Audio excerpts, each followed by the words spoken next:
Down your throat.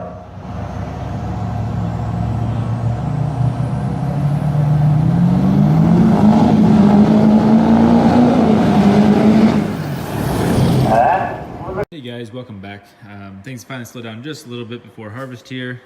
So I've got some time. I mentioned it before about doing a proper how-to on cleaning and oiling kit for your oiled intake filters. So I got this kit off XDP Diesel, I believe. It's just an S&B cleaning and oiling kit. I'm sure K&N makes a great one, as well as every other company that sells an oiled filter. But these are the ones I went with, and so we'll run with that. So inside the kit comes with cleaner, and then the oil, a spray nozzle for the cleaner, and then an applicator tube for the oil itself. So it's pretty basic. They come with instructions. So basically we're just gonna follow this, and we're gonna see how well their instructions work out. Shouldn't be a big deal, but I'm sure there's ways you can do it wrong. So let's go through how to do it right. All right, so the first step they say is basically just to kind of knock it on the ground and try to get all the debris out. So all of this actually came out of this already. See, this isn't super dirty, but it's, you know, it's nasty enough. So just kind of tap it on the ground and try to get as much crap out of it as you can. And at that point, we're gonna spray it down with their filter cleaner quick. All right, so the next step is to use their filter cleaner and spray the dirty side, the intake side, completely. Then we're going to let this sit for 10 to 15 minutes and let the cleaner break down the oil and break down the dirt. And then we'll rinse it out with a low pressure hose.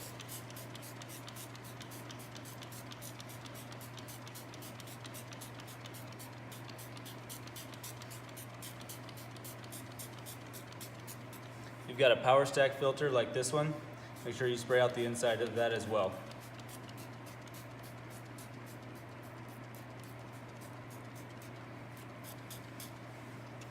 Kind of going over it once or twice here just to make sure that we're going to cover everything.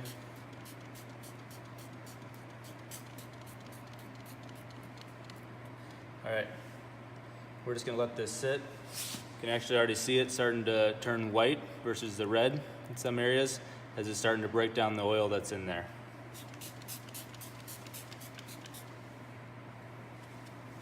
Okay, while the filter is breaking down the oil there, the cleaner is breaking down the oil, I went online and found my filter and figured out their recommended amount of oil that you're supposed to use. This one is 49, so you can't really see it, but it's basically just shy of 50 grams of oil there. That's for the main filter, and then I think it uses another 7 on the power stack, on that inner stack. So we'll do them one at a time. It's important not to use too little and too much. Obviously, use too little. It won't be able to catch the dirt and catch the water as well as it could, and if you use too much, you can start pulling oil into your intake. So it's pretty easy. Just went on S&B, looked at my filter. It was pretty clear right on the very top of how much to use. So that's how much we're gonna go with. Okay, this filter has been sitting for about 10 to 15 minutes. You see the oil and the dirt starting to come out at the bottom there. So we're gonna use just a regular low pressure hose. Got a nozzle on it, but that's okay.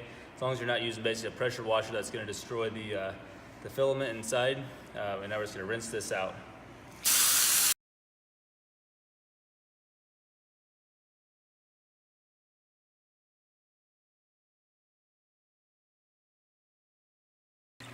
Okay, this filter is completely cleaned out. You can see that it's more of a white with a slight pink tinge, you know, the stain of the oil. But other than that, it's completely clean. There's no more dirt. There's no more anything in there, both on the top and down inside as well. Once you've got that done, just kind of shake it and try to get as much of the water out of it as you possibly can.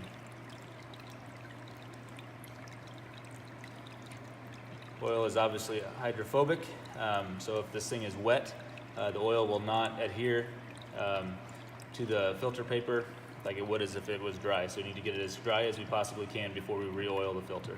So like I just mentioned, guys, the filter is clean, however it is still very wet. So we need to let this sit and probably let it sit for almost 24 hours to make sure that it's 100% dried out. Try to put it in a warm, dry environment so that it can completely dry out, so you can be sure that the oil is going to adhere to the paper. Otherwise, like I mentioned before, oil is hydrophobic, therefore it will not adhere to the paper if it is wet. So it'd be wasting your time and wasting your money if you try to put that oil on now while it's still wet. So we're gonna let this sit for 24 hours, and we'll return to it tomorrow night to reapply the oil. Okay guys, so it's actually been 2 days, not just 1 day. I wasn't able to get it done last night. So this filter is now obviously completely dry. It's been sitting for 48 hours. So now we can reapply the oil. So you can tell that it is kind of a pinkish red. Basically it's cleaned out and it's a little bit stained obviously from the first application of the oil. But at this point we can now re-oil the filter. So if you remember from before, we already measured out how much oil we need. Just pop that off. So basically we're going to start at the urethane on the bottom and we're just going to kind of gently run it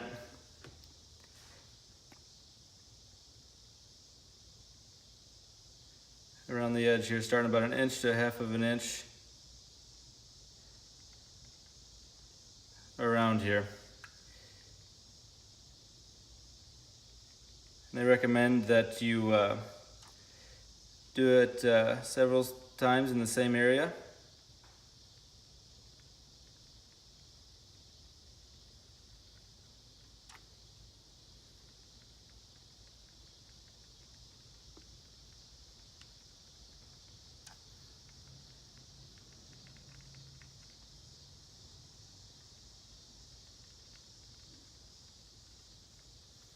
And then move about, 1 inch or so and keep going. So I'll just kind of run this around, leaving gaps like so. And this isn't super rocket science, guys. Basically you want to leave a little bit of oil. You want to not use all of it, but you want to leave just a little bit left. For the touch-up. So basically we're going to let this sit once we've got it all coated. We're going to let it sit for about 20 to 30 minutes and let it bleed. And then we're going to come back and work over the areas that didn't, just kind of touch up the areas that are still white, that did not get any oil on them.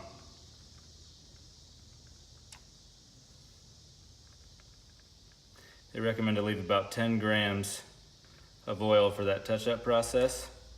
So where are we at right now? We're at, I've still got about 25. So I've actually only used about half of what I need. So I'm gonna go back and kind of go in between the areas where I didn't hit before. You can actually see it's really starting to spread out already. You can see the whole filter is already starting to go red, and you can still see the bands a little bit, but it's definitely making a difference already. So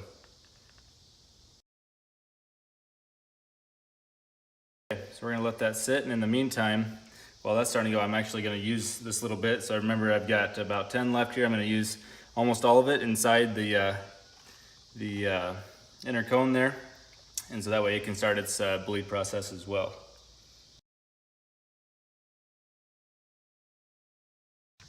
Okay, so the inner one is also applied here too. So once again, we're just gonna let this bleed. Let this sit. I'm gonna add just a little bit more here. We're gonna let this sit here for about 20 to 30 minutes and come back and see what it looks like after that time. Okay guys, so it's probably been 20, 30 minutes now, and you can see it's pretty uniform. You can see there's a few lines. You can see kind of the application lines that have gone through, but overall it's pretty even. So now what you can do is, if you see any spots that look like they're just a little bit bare or anything like that, just simply go back over those, lightly go over those in a couple spots here quick where I think it's a little bit low. Let's turn it around. Can do the same thing again, see it's a little bit bare right here, so I'm gonna run a little bit over there, a little bit right in here, a little bit right in here, a little bit right along there as well. But overall, that's it, guys. I mean, it's pretty easy. Finish out here real quick while I'm talking, but that's about it. I've already kind of touched up a little bit off camera. That's why my bottle's basically empty already. But basically, I've used the exact amount that they've called out, which makes me feel comfortable that this is not over oiled by any means. It's pretty uniform all the way around it. So basically, do not just put this directly into the truck. I wouldn't recommend that. I would probably let it sit overnight if I can still, at least for a few hours, and just let this kind of dry out a little bit. I don't think it would really hurt it, but even so, if I got the time, I might as well. So other than that, guys, this is it. I mean, this is pretty well a perfect new, I'm sure it's not quite as good as brand new, but pretty much a brand new filter. I just pulled the one out of my truck here just to show the difference. You know, I mean, so we've got this pitch black, absolutely disgusting thing that this is, and you've got basically a fresh new filter, and obviously it doesn't take genius to figure out which one's going to flow better, which one's going to perform a little bit better. So in case anybody's still curious, you got probably 1 or 2 more pulls and stuff to events to go to yet this year. Shides is coming up here in a couple weeks. I don't know if I'm going to make it to that. I doubt it. But there is another pull in Laura, Illinois. It's about an hour from me that day. So I'm going to maybe try to go to that. We'll see. It might be down a trailer, in which case I'd be pretty hesitant to take the truck if I don't have a trailer, just in case, you know. And then we've got Fall Truck Brawl, which is Morgan Prim Memorial Meet in Petersburg, Illinois, and that's not until late September. But that day has both dirt drags and it's got truck pulls that night, so I'd really like to go to that. A lot of local guys will go. Plus, last year was a pretty good event. A lot of larger names were there, which was really cool. So I'd like to come back out and throw in with those guys again. So just kind of keep watching, guys. We got a few more things to go yet. Things are going to start getting busy. Harvest is coming up. Silage is coming. Got some shows and stuff for work coming in too, but try to keep the content coming here. We'll see what we do for the truck over the winter time. Got some rust stuff that I'd like to start taking care of, and those will be some fun videos if I get to do that. So thanks for watching, guys. Please remember to like and subscribe. Have a great night.